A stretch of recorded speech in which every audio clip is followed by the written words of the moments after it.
Innra eyrað innsti hluti eyrans. Við köllum það sem fyrir utan eða utan á líkamannum ytra eyra. Svo kemur miðeyra sem hljóðhimnan og heyrnarbeinin. Svo kemur innra eyrað.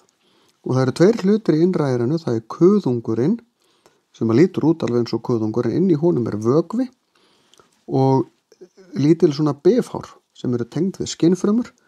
Þessi hár eru mislöng og misþykk.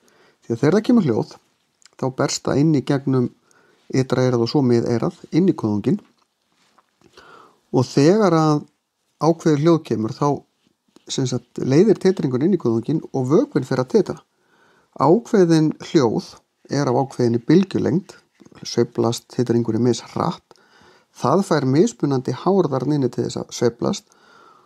Og þegar að ákveðin hár sveiflast, þá senda þau boð til heilans. Og heilinn raðar þessu saman í skiljanleg hljóð.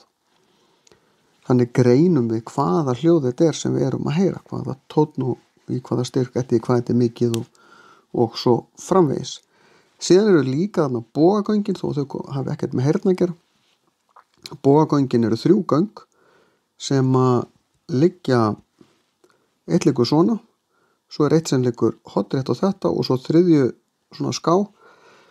Inn í þeim vökvi og þau eru hálffull af vökva og þau skynja hvernig höfuðið hallar.